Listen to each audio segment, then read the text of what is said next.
The night I found out the truth, I was standing barefoot in our bathroom, holding my husband's phone with trembling hands, reading words that made every dream I'd ever had crumble like ash between my fingers. My name is Renee, and this is the story of how I learned that the man I loved was capable of destroying everything we built, and how I refused to let him. But let me take you back to the beginning, because to understand how deep this cut went, you need to know what I thought I had. I met Marcus at a coffee shop on a rainy Tuesday in October, 3 years before everything fell apart. I was 27, working as a pediatric nurse at St. Vincent's Hospital, and I'd stopped in for a latte before my afternoon shift. The line was long, the cafe was crowded, and I remember being irritated because I was already running late. He was standing in front of me, tall, broad shoulders, a gray peacoat that looked expensive but worn in that comfortable way. When he turned around to reach for a napkin, he knocked my purse right off my shoulder, sending everything scattering across the wet floor. "I am so sorry," he said, immediately dropping to his knees to help me gather my things. His voice was warm, genuine. When he looked up at me, his eyes were the color of honey in sunlight. I remember thinking, this is the kind of man you marry. And I did. We dated for 18 months before he proposed. He took me to the same coffee shop, got down on one knee right there between the espresso machine and the pastry case, and asked me to spend my life with him. The whole cafe applauded. I cried.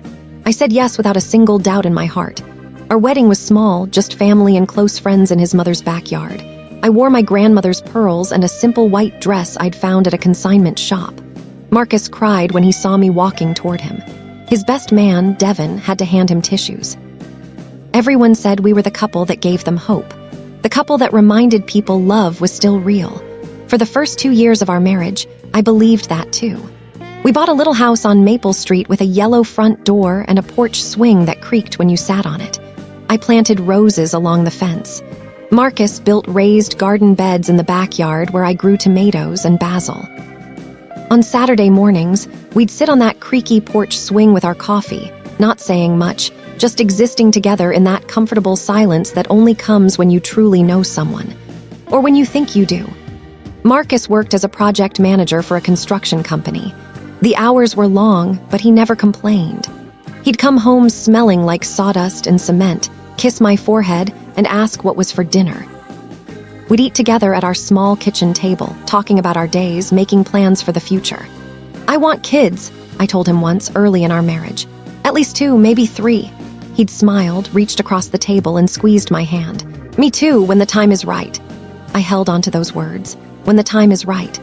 I assumed we both meant the same thing when we were a little more stable, when we had a bit more savings, when life settled into its proper rhythm. By our 2nd anniversary, I felt like we were there. I'd been promoted to charge nurse. Marcus had gotten a raise. We had money in savings, a home we loved, and a marriage that still made me smile when I woke up next to him every morning. So when I started feeling sick in the mornings, when my period was 2 weeks late, when the test showed 2 pink lines, I felt like the universe was finally giving me everything I'd ever wanted. I found out on a Wednesday afternoon, alone in our bathroom, sitting on the edge of the tub with my heart pounding so hard I could hear it in my ears. I stared at that little plastic stick for what felt like hours, watching those 2 lines appear, clear and undeniable. A baby. Our baby. I didn't tell Marcus right away. I wanted to make it special. I went to the craft store and bought a tiny pair of yellow baby shoes. I wrapped them in tissue paper and put them in a gift box with a card that said, "Coming soon, our greatest adventure." That Friday night, I made his favorite dinner, pot roast with rosemary potatoes and green beans. I lit candles. I set the table with our good dishes. When Marcus came home, I met him at the door with a glass of wine for him and sparkling cider for me. "What's all this?" he asked, looking around at the candles, the set table, the wrapped box sitting on his plate. "Open it," I said. I remember exactly how I felt in that moment, nervous, excited, so full of joy that I thought I might burst. I watched his face as he untied the ribbon, lifted the lid, pushed aside the tissue paper. He pulled out those tiny yellow shoes, and his face didn't light up, it fell. "Renee," he said, his voice strange, tight. "What is this?" "I'm pregnant," I said, my smile faltering. "Marcus, we're having a baby." He didn't hug me. He didn't cry happy tears like he did at our wedding. He just stood there holding those tiny shoes, looking at me like I'd just told him someone had died. "Are you sure?" he asked. "I took 3 tests, I'm sure." He set the shoes down on the table, sat heavily in his chair, ran both hands over his face. This isn't, he stopped, started again. Renee, this isn't a good time. I felt the first crack form in my chest. What do you mean it's not a good time? We talked about this. Wanted this? I know, but... He looked up at me and there was something in his eyes I didn't recognize, something cold. Things are different now, work is stressful, we don't have enough saved, we're not ready. We're more ready than most people, I said, my voice shaking. Marcus, this is our baby, our family. He was quiet for a long moment. When he spoke, his words hit me like a physical blow. Maybe we should think about other options. I couldn't speak, couldn't breathe. Other options. I finally managed. Just think about it, he said. We don't have to decide anything right now, but maybe this isn't the right time to bring a child into the world. I didn't sleep that night. Marcus went to bed around 11, claiming he had a headache, and I sat alone at our kitchen table until the candles burned down to nothing. The pot roast grew cold on its platter. The green beans wilted. Those little yellow baby shoes sat in their box, abandoned next to his untouched plate. I kept replaying his words in my mind. Other options. The way he'd said it, so casual, so matter-of-fact, like he was suggesting we postpone a vacation or return a piece of furniture we couldn't afford. This was our child. By morning, I had convinced myself that I'd overreacted. Marcus was stressed. He'd said so himself.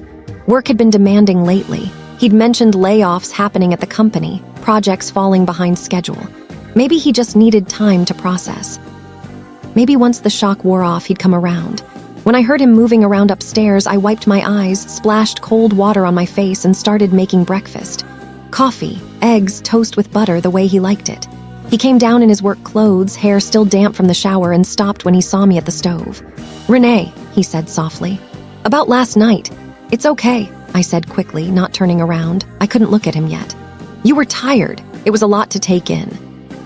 I just need some time to think. I understand. But I didn't, not really. He kissed the top of my head before he left for work. It felt perfunctory, routine, like something he did out of habit rather than love. I called in sick to the hospital that day. I couldn't imagine going to work, caring for other people's children, while my husband was asking me to consider not having our own. Over the next 2 weeks, I waited for Marcus to come around. I didn't bring up the pregnancy again. I didn't want to pressure him. I thought if I gave him space, let him process, he'd eventually see what I saw, that this baby was a blessing, not a burden. But he didn't come around. If anything, he pulled further away. He started working late almost every night. When he came home, he was distant, distracted. He'd barely look at me during dinner. He stopped reaching for my hand across the table. He stopped asking about my day. And then there was his phone. Marcus had never been secretive about his phone before. He'd leave it on the kitchen counter, face up, while he showered. He'd hand it to me to look up directions when we were in the car. It was never a thing between us. There was never any reason for it to be. But suddenly, his phone was always in his pocket, always face down when he set it on the nightstand, always silenced during dinner. One night, about 3 weeks after I told him about the pregnancy, I woke up at 2 in the morning to find his side of the bed empty. I lay still, listening, and heard the low murmur of his voice coming from downstairs. I crept to the top of the stairs and strained to hear. "Can't talk about this right now," he was saying. His voice was hushed, urgent. "No, I told you I'm handling it, just give me time."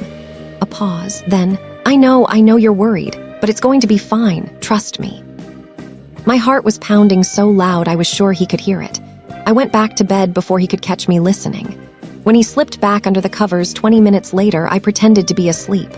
Who was he talking to at 2 in the morning? I told myself it was work. A project gone wrong. A client in a different time zone. There were 100 reasonable explanations, and I chose to believe every single one of them, because the alternative was too painful to consider. The pressure started a few days later. It was subtle at first. Comments dropped casually into conversation like seeds planted in soil.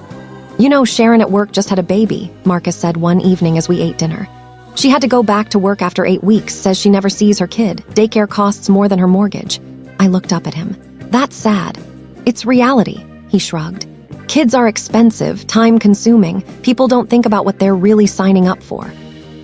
Another night, my cousin Jake and his wife just got divorced, had a kid too young, and it destroyed their marriage. They couldn't handle the stress.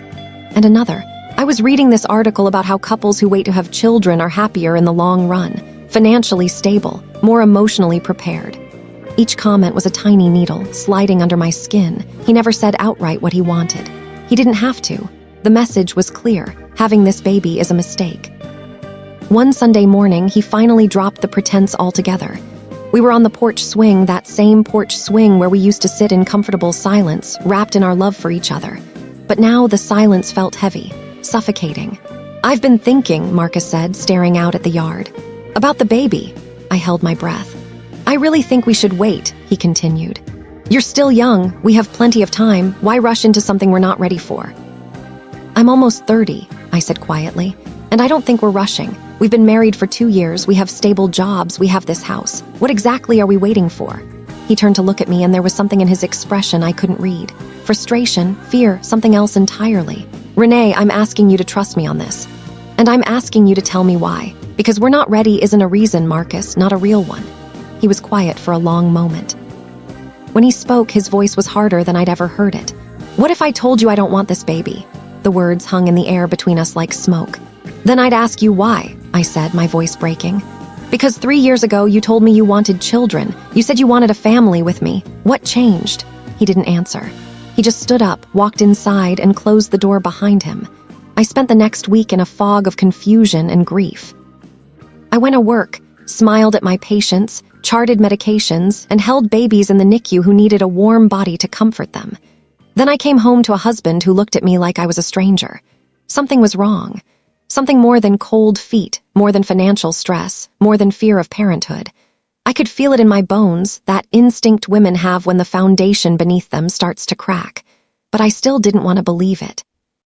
It was my sister, Denise, who finally forced me to open my eyes.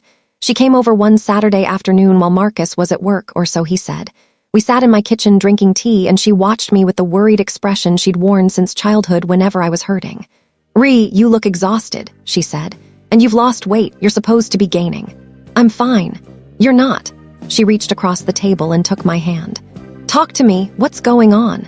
I tried to hold it together. I tried to give her the same excuses I'd been telling myself.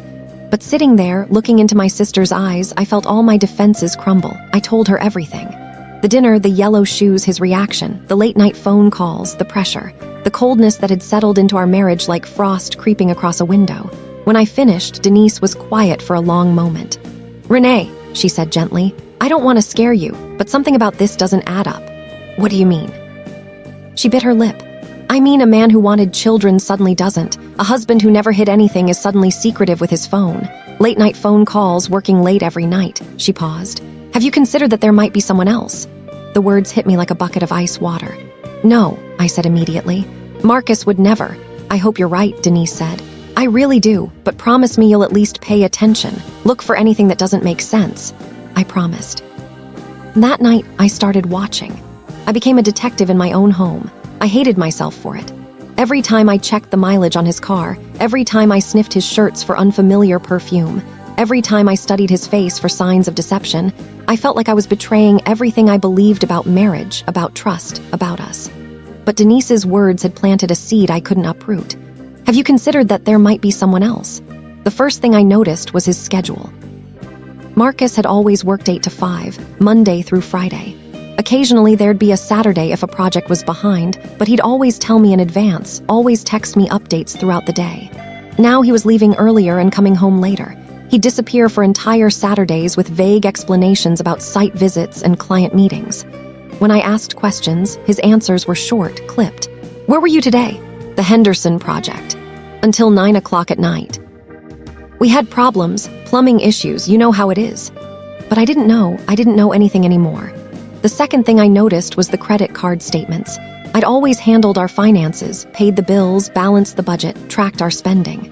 Marcus had never cared about the details. He just trusted me to keep us on track. So when I sat down at the beginning of the month to reconcile our accounts, I noticed something strange. There were charges I didn't recognize. A restaurant downtown I'd never been to, an expensive one.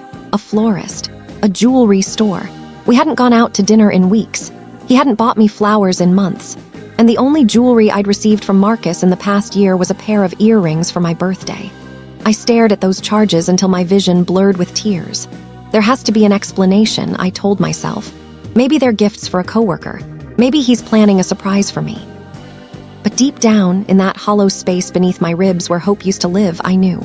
The confirmation came on a Thursday night. Marcus had been in the shower for nearly 20 minutes, unusual for a man who typically took 5-minute showers and complained about water bills. I was lying in bed, pretending to read a book, when his phone buzzed on the nightstand. It buzzed again, and again. Before I could stop myself, I reached over and looked at the screen. 3 text messages, all from a contact saved simply as D, miss you already. When can I see you again? We need to talk about the baby. The baby.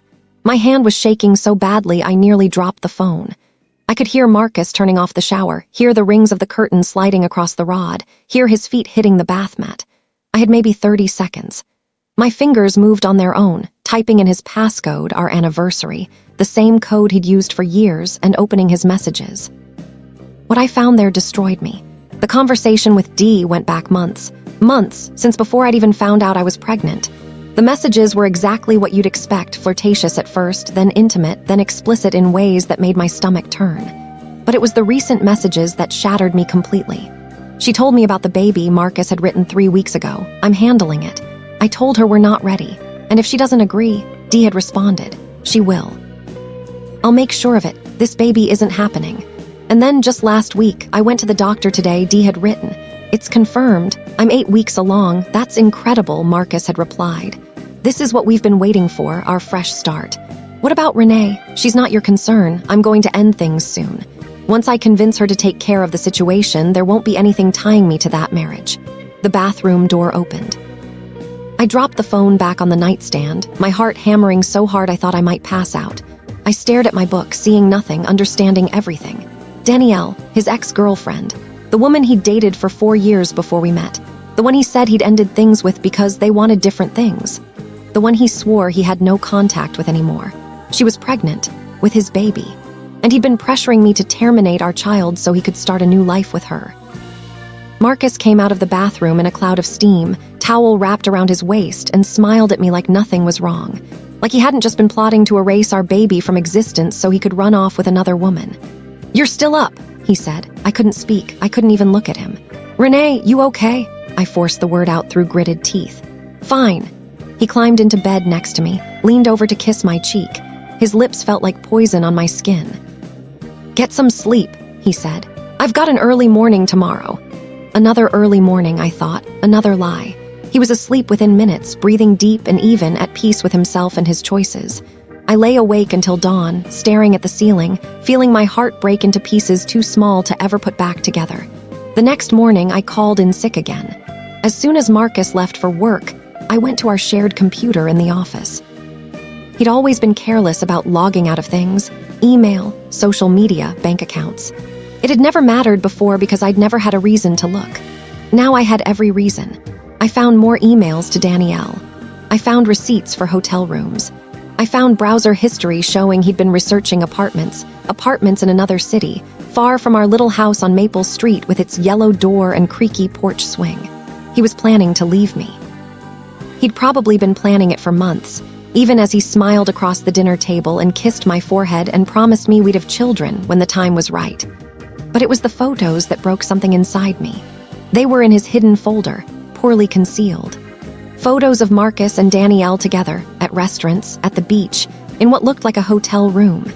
In one of them, she was showing off her stomach, a small bump barely visible beneath her shirt. She was smiling at the camera with the kind of joy I remembered feeling when I'd seen those 2 pink lines. She was 8 weeks along. I was almost 12. He'd been sleeping with both of us, planning families with both of us. And when reality caught up with him, when he realized he couldn't juggle 2 pregnancies and 2 women, he'd decided which one to keep. He'd chosen her. I don't remember driving to Denise's house. One moment I was sitting at the computer, staring at those photos, and the next I was on her doorstep, sobbing so hard I couldn't breathe. She took one look at my face and pulled me inside without a word. I told her everything. The messages, the photos, the hotel rooms, Danielle's pregnancy. When I finished, Denise was crying too. That bastard, she whispered. That absolute bastard. I don't know what to do, I said. I don't know how to survive this. Denise grabbed my shoulders, forcing me to look at her. Listen to me, Renee. You are not going to fall apart. You are not going to let him destroy you. Her voice was fierce, steady. You are going to be smart. You're going to protect yourself and that baby. And then you're going to make him regret the day he ever thought he could throw you away like trash. How? She handed me a tissue and sat back. First, we gather evidence, everything. Print it all, save it all, document everything. Then you talk to a lawyer, a good one. You find out exactly what you're entitled to and exactly what he stands to lose. And then, Denise's eyes were hard as steel, then you decide what kind of justice you want. For the next 2 weeks, I became someone I barely recognized. On the surface, nothing changed. I went to work. I came home. I cooked dinner, did laundry, asked Marcus about his day. I smiled when he walked through the door. I let him kiss my cheek. I lay next to him in bed each night, feeling his warmth beside me, knowing that warmth belonged to someone else. It was the hardest performance of my life. But underneath that calm exterior, I was building a case. Every night after Marcus fell asleep, I would slip out of bed and go to his phone. I screenshotted every message, every email, every photo. I forwarded them to a new email account I'd created, one he knew nothing about. I photographed credit card statements. I printed hotel receipts. I documented everything with the precision of someone who understood that evidence was power. Denise helped me find a lawyer, a woman named Patricia Holloway who specialized in family law and had a reputation for being ruthless when it came to protecting her clients. I met with her on my lunch break, sitting in her sleek downtown office with a folder full of printed evidence and a heart full of broken dreams. Patricia reviewed everything with the calm efficiency of someone who had seen this story 1,000 times. "Your husband is having an affair," she said, looking up from the documents. "And he's been pressuring you to terminate a pregnancy so he can leave the marriage for his mistress." Hearing it said out loud so plainly made it somehow more real, more devastating. "Yes," I managed. "And the mistress is also pregnant. 8 weeks. I'm almost 14 now." Patricia nodded slowly, making notes on a yellow legal pad. "Here's what you need to understand, Renee. You have options. Good options." She leaned forward, her eyes sharp and focused. "Your husband has been diverting marital funds to support this affair, dinners, hotels, jewelry. That's money that belongs to both of you. Additionally, depending on how we approach this, you could be entitled to a significant portion of his assets, spousal support, and of course, child support once the baby is born." "I don't care about his money," I said, and I meant it. "I just want out. I want to protect my child." "I understand, but you need to think practically. You're going to be a single mother. You're going to need resources." She paused. "And frankly, after what he's done, he should pay." I sat with that for a moment. "What about the house?" I asked. "We bought it together. The house is marital property. You'd likely be entitled to half its value, or you could negotiate to keep it outright in exchange for other concessions." Patricia tapped her pen against the desk. "But before we get into the specifics, I need to ask you something important." "What? What outcome do you want? Do you want a quiet divorce, a quick settlement, or do you want him to face real consequences for what he's done?" I thought about Marcus, about the man I'd married, the man I'd trusted with my heart and my future. I thought about those tiny yellow baby shoes, still sitting in their box on the shelf in our closet. I thought about Danielle's smiling face in those photos, her hand on her stomach, radiating the joy that should have been mine. And I thought about my baby, the child growing inside me, the child Marcus wanted to erase like a mistake to be corrected. "I want him to understand what he's losing," I said quietly. "I want him to know that he can't just throw people away and walk into a new life like nothing happened." Patricia smiled, a small, knowing smile. "Then we'll make sure he does." The plan came together over the next week. First, I needed to secure my finances. I opened a new bank account in my name only and began quietly transferring money, nothing suspicious, just small amounts that wouldn't raise red flags. I made copies of all our important documents: the mortgage, our tax returns, insurance policies, investment accounts. Second, I needed to find a place to go. I couldn't stay in that house once everything came out, and I refused to be the one left scrambling for shelter. Denise offered her guest room immediately, but I didn't want to impose on her family. Instead, I found a small apartment across town, nothing fancy, just a one-bedroom with good light and a landlord who didn't ask questions. I signed the lease in secret and paid 3 months' rent in advance. Third, I needed to decide how to confront Marcus. This was the part I struggled with most. Part of me wanted to scream at him, to throw his phone in his face and demand answers. Part of me wanted to pack my bags in silence and disappear without a word. Part of me wanted to show up at Danielle's door and tell her exactly what kind of man she'd pinned her hopes on. But I knew that explosive confrontations rarely led to justice. They led to chaos, to him spinning the narrative, to me looking like the hysterical wife who couldn't handle the truth. No, I needed to be strategic. I needed to expose them both, but on my terms. The opportunity came 3 weeks later, at the worst possible time. Marcus's mother, Linda, was turning 60. She'd planned a big celebration at her house, family, friends, neighbors, everyone who mattered in their social circle. She'd been talking about it for months, ordering catering, renting tables and chairs, buying a new dress. Linda had always liked me. She called me the daughter she never had and sent me recipes and family photos and long text messages about how happy she was that Marcus had found someone like me. She had no idea what her son had become. Neither did anyone else. Marcus had compartmentalized his life so completely that no one suspected a thing.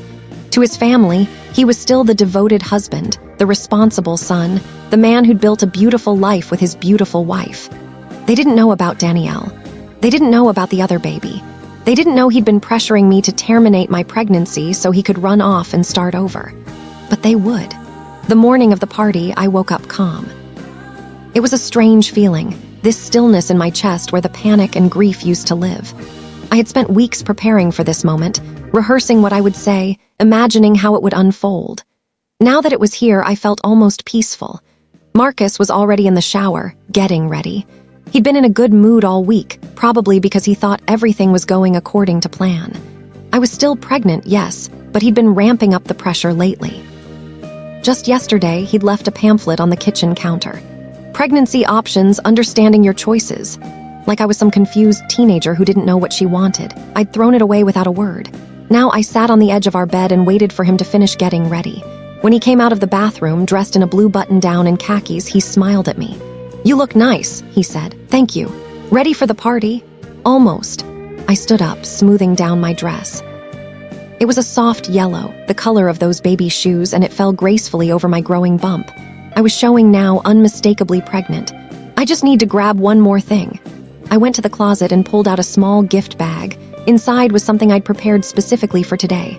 "What's that?" Marcus asked. "A present for your mother," I said. "Something special." He didn't ask what it was. He never paid attention to details like that. We drove to his mother's house in silence. The sun was bright, the sky cloudless.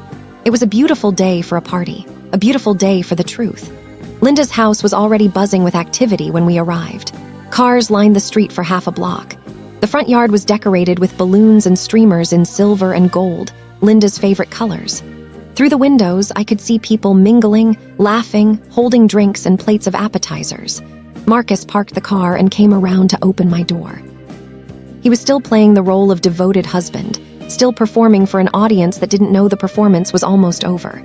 "You okay?" he asked, offering me his hand. I took it, smiled. "I'm fine." We walked up the front path together, his hand on the small of my back, that gesture that used to make me feel safe and cherished. Now it just felt like a lie pressed against my spine. Linda met us at the door, radiant in a silver dress, her gray hair pinned up elegantly. She pulled Marcus into a hug first, then turned to me with even more enthusiasm. "Renee, oh sweetheart, look at you." She placed her hands on my belly, her eyes shining with joy. "My grandbaby is getting so big. How are you feeling?" The word grandbaby hit me like a punch to the chest. She didn't know. She didn't know that her son had been trying to convince me to end this pregnancy. She didn't know about Danielle, about the other baby, about the lies that had been building behind her back for months. But she would, soon. "I'm feeling good," I said, hugging her back. "A little tired, but good." "You sit down and rest," Linda insisted, ushering us inside. "I don't want you on your feet all day. Marcus, get your wife something to drink.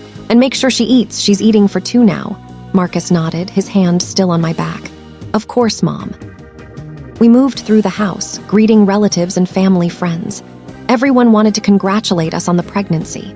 Everyone wanted to touch my belly, ask about names, share stories about their own children. It was overwhelming, this outpouring of love and excitement for a baby that Marcus had been trying to erase. I watched his face as people congratulated him. He smiled, nodded, said all the right things. "We're so excited. Can't wait to be a dad. Renee's going to be an amazing mother."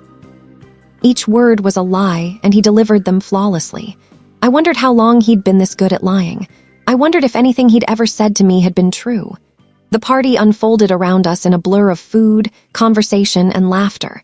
I moved through it like a ghost, present but not really there. I accepted compliments on my dress. I ate finger sandwiches I couldn't taste.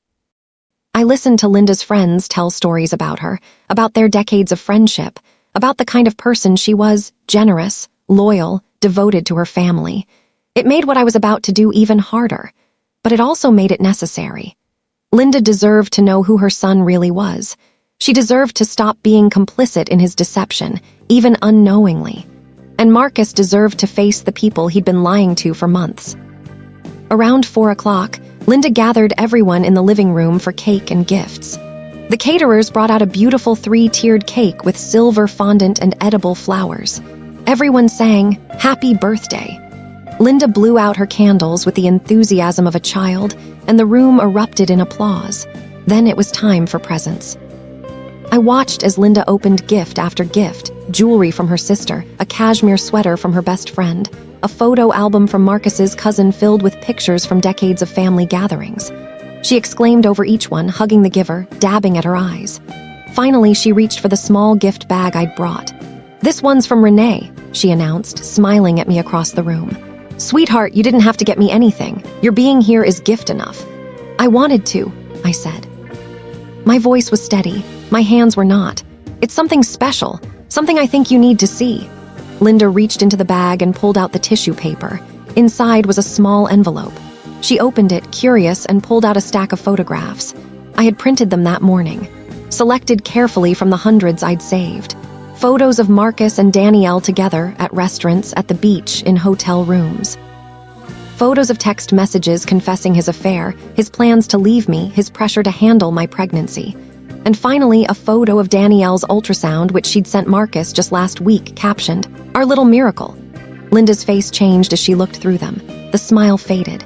The color drained from her cheeks. Her hands began to tremble. What is this?" she whispered. The room had gone quiet. Everyone was watching, sensing that something was wrong but not understanding what. I stood up from my chair. "Those are photographs of your son with his mistress, Danielle," I said, my voice carrying across the silent room. "They've been having an affair for almost a year. She's pregnant with his child. And for the past 2 months, Marcus has been pressuring me to terminate our baby so he can leave me and start a new family with her." Gasps rippled through the crowd. Marcus's face went white. "Renee," he started, stepping toward me. "What are you?" "Don't." The word came out sharp as a blade. "Don't you dare try to spin this. Don't you dare try to make me look crazy." I turned to face the room, to face all those people who had congratulated him, who had believed in him, who had no idea what kind of man they were celebrating. "I have proof. Hundreds of messages, emails, hotel receipts paid for with our joint credit card. He's been planning to leave me for months. And when I told him I was pregnant instead of being happy, he told me to consider other options." I pulled out my phone and held it up. "I can show anyone who wants to see every text, every photo, every lie." The silence was deafening. Linda was staring at Marcus, the photograph still clutched in her shaking hands. Her eyes were wet with tears. "Marcus," she breathed, "tell me this isn't true." He opened his mouth, closed it, opened it again. No words came out. That was all the confirmation anyone needed. The chaos that followed was almost biblical.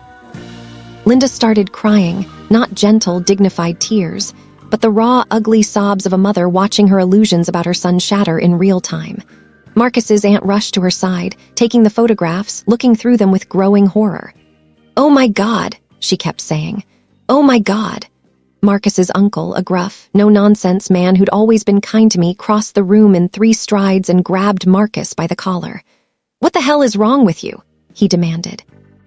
"This woman is carrying your child and you're running around with some other woman. Have you lost your damn mind?" Marcus tried to stammer out an explanation, but there was nothing he could say. The evidence was irrefutable.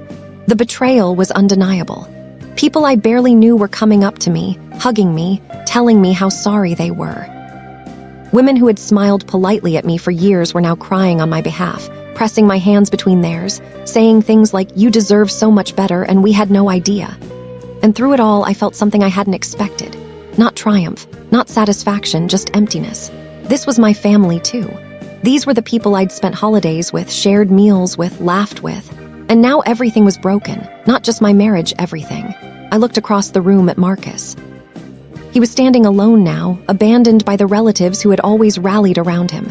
His face was a mask of shock and fury. Our eyes met. "You'll regret this," he mouthed. I shook my head slowly.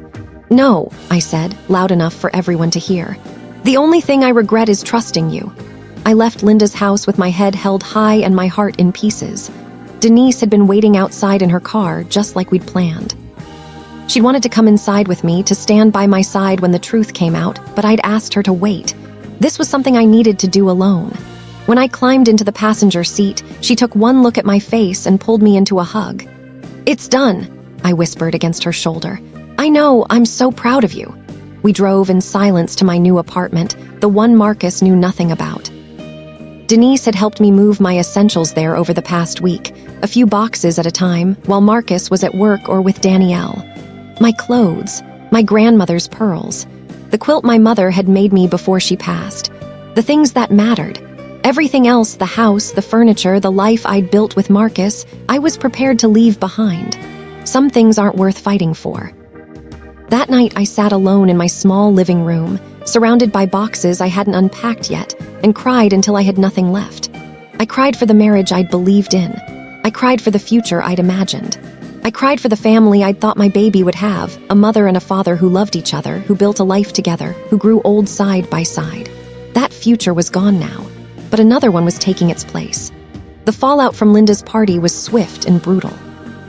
By the next morning, Marcus's entire family knew the truth.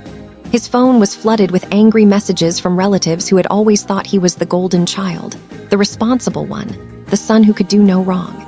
His uncle, the one who'd grabbed him by the collar, called to tell him he was no longer welcome at family gatherings.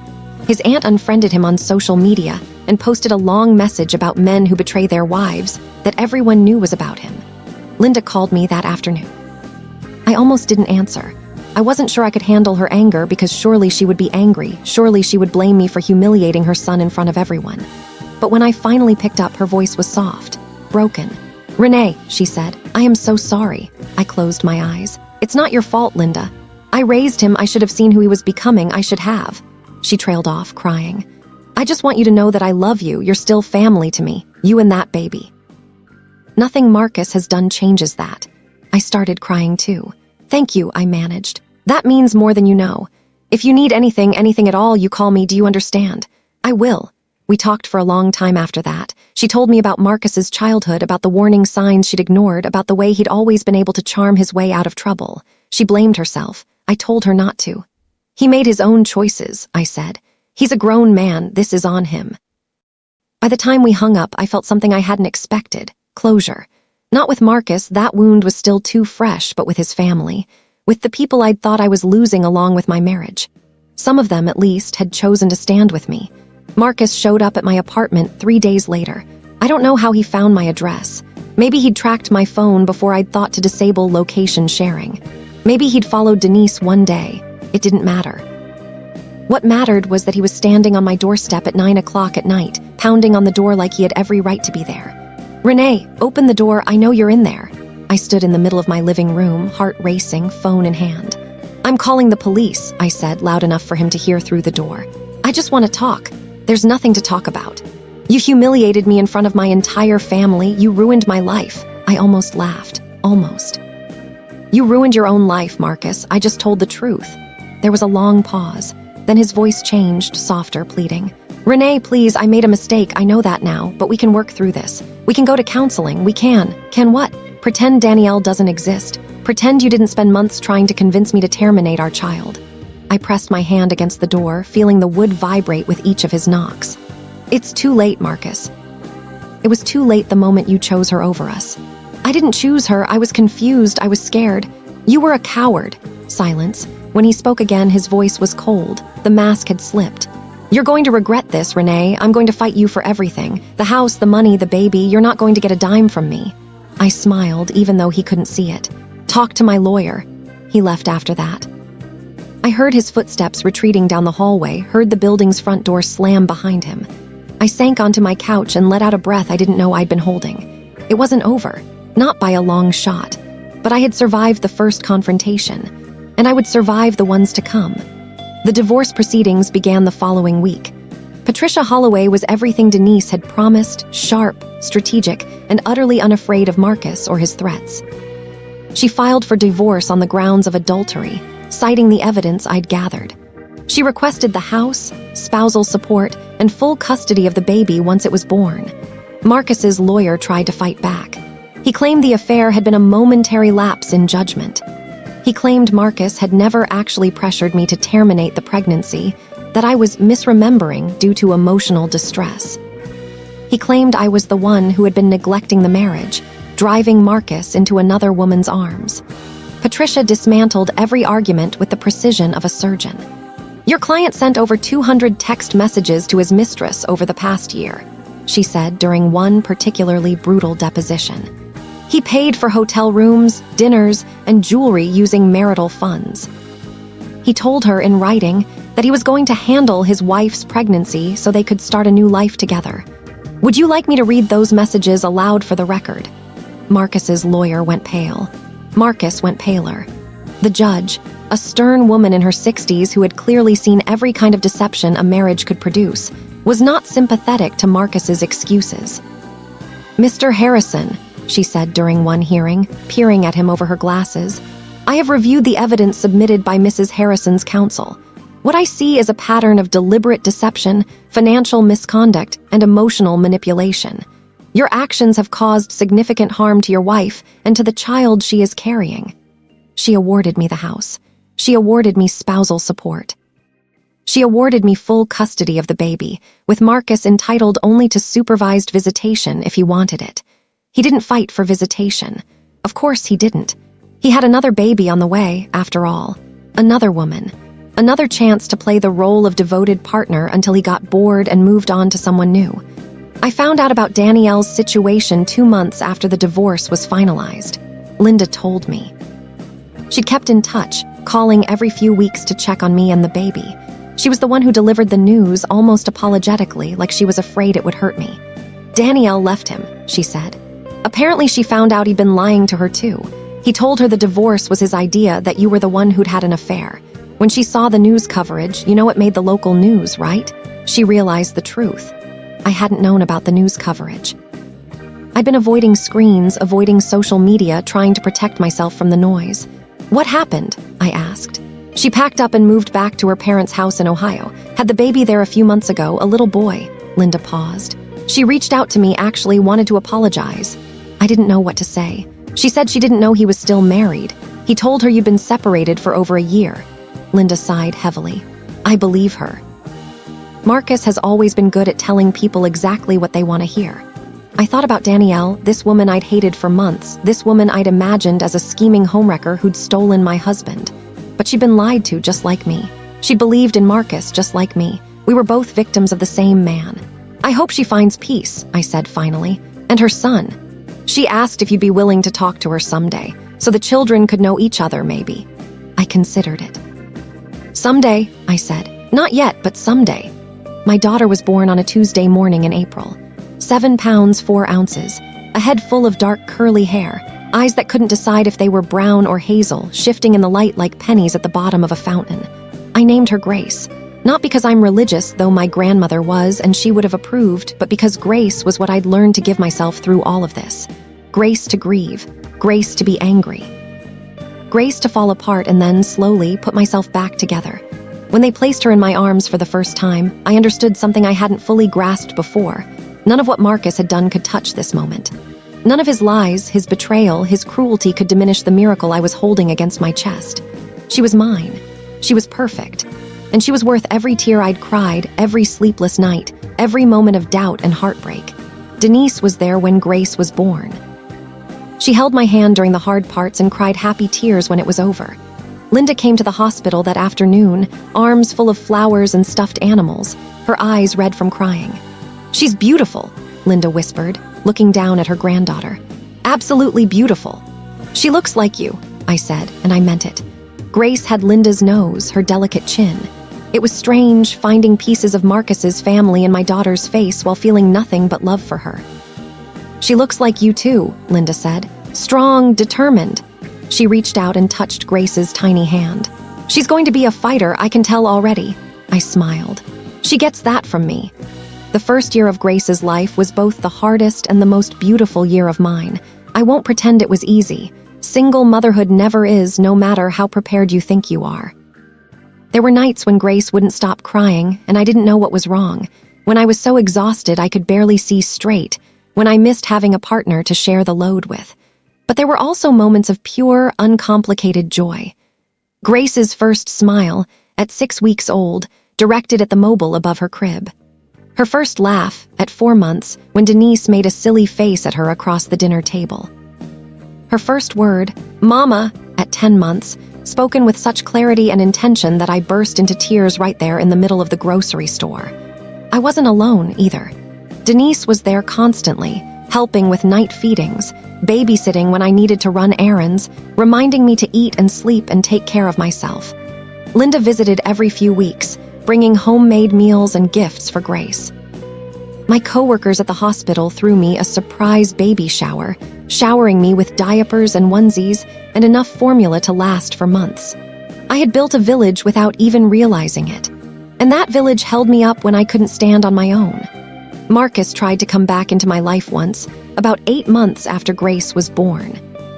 He showed up at my door on a Saturday afternoon, looking thinner than I remembered, with dark circles under his eyes and a hesitance in his posture that I'd never seen before. "Can we talk?" he asked. Grace was napping in the other room. I stepped onto the porch and closed the door behind me, crossing my arms over my chest. "Talk." He ran a hand through his hair, a nervous gesture I recognized from our marriage. "I made a mistake, Renee, the biggest mistake of my life. I know that now." He looked at me with something that might have been genuine remorse or might have been another performance. I couldn't tell anymore. "I lost everything. Danielle left me, my family won't speak to me, I'm living in a studio apartment, barely making rent." He swallowed hard. "I miss you, I miss what we had, I want another chance." I listened to his words and felt nothing, not anger, not sadness, not even pity, just a vast, echoing emptiness where my love for him used to live. "You want another chance," I repeated. "Yes, I'll do whatever it takes. Counseling, therapy, whatever you need. I just want my family back." I thought about all the nights I'd lain awake, wishing he would say exactly these words. All the tears I'd cried, mourning the man I thought he was. All the prayers I'd whispered in the dark, asking God to fix my marriage, to bring my husband back to me. Those prayers had been answered, just not in the way I'd expected. "Marcus," I said quietly, "you don't want your family back, you want your life back. You want the comfort and stability I provided. You want someone to take care of you, to make you feel like a good person despite the things you've done." I shook my head. "But I'm not that person anymore. I stopped being that person the night I found those messages on your phone." His face crumbled. "Renee, please." "I forgive you," I said, and I meant it.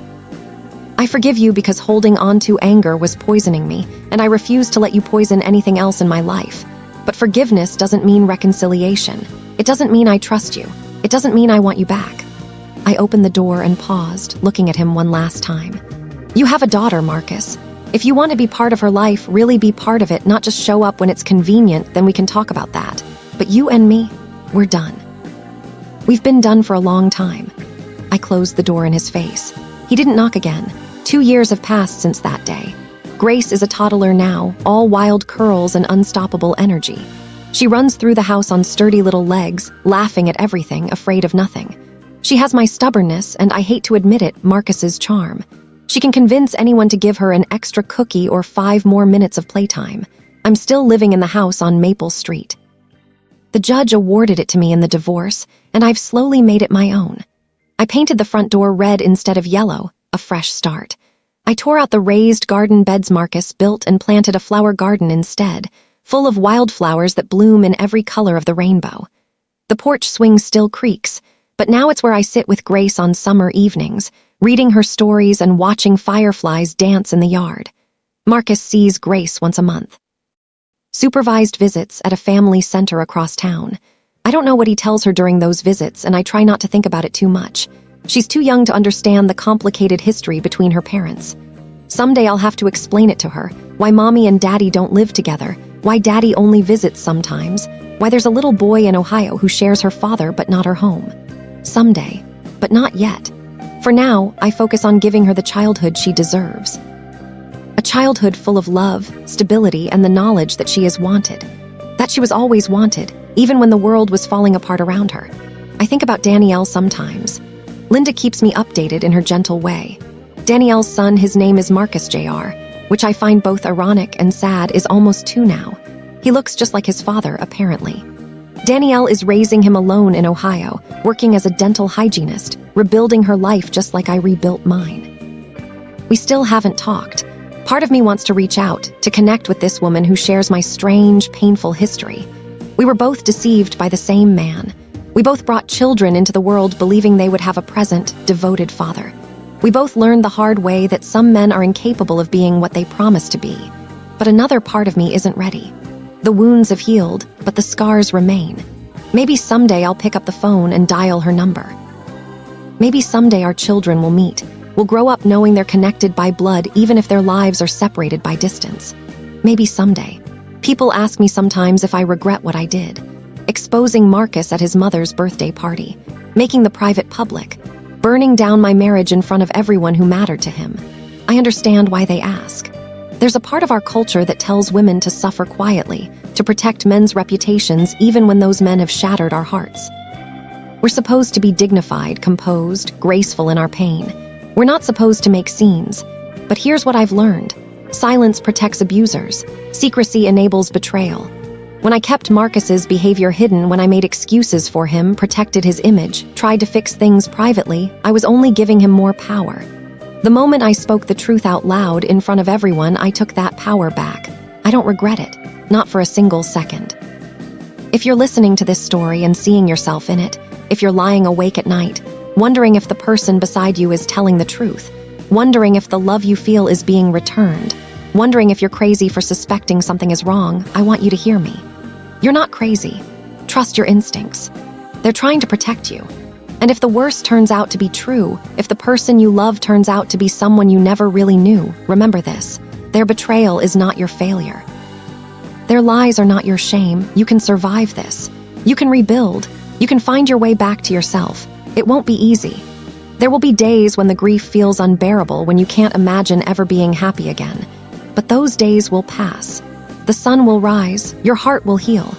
And someday you'll look back at this chapter of your life and realize it wasn't the end of your story. It was just the beginning. So here I am, 3 years after that terrible night when I found those messages on my husband's phone. 3 years after my world fell apart. 3 years after I chose myself and my daughter over a man who didn't deserve either of us. I'm not the same woman I was before. I'm stronger, wiser, more careful with my trust. But I'm also more grateful for the people who stood by me, for the life I've built, for the little girl who calls me mama and makes every struggle worthwhile. Marcus is still out there somewhere, living whatever life he's chosen. I don't keep track anymore. He's not my concern. He's just a chapter I've closed, a lesson I've learned, a scar that reminds me of what I survived. Danielle is out there too, raising her son, finding her own path forward. Maybe we'll connect someday. Maybe our children will know each other. Or maybe we'll remain strangers, united only by the man who hurt us both. Either way, I wish her well. I wish her peace. I wish her the same healing I've found for myself. And now I want to ask you something. If you were in my shoes, if you discovered that the person you loved was living a double life, was trying to erase your child to make room for someone else's, what would you have done? Would you have confronted them privately? Would you have walked away in silence? Or would you have done what I did, stood in front of everyone who mattered and spoken the truth out loud? There's no right answer. Every situation is different. Every woman has to make her own choice. But I hope whatever you choose yourself. I hope you remember that your voice matters, your pain is valid, and you deserve to be loved by someone who would never make you question their loyalty. Thank you for listening to my story. Thank you for walking this road with me, even just for a little while. If this story touched you, if it reminded you of your own strength or gave you hope for your own healing, I'd love to hear from you. Leave a comment. Share your thoughts. Tell me your story. And if you haven't already, subscribe to this channel. There are so many more stories to tell. Stories of heartbreak and healing, betrayal and redemption, ordinary women doing extraordinary things to protect themselves and the people they love. Until next time, take care of yourselves. Hold your loved ones close. And remember, no matter what anyone else tries to do to you, your future is yours to write. This is Renee, signing off.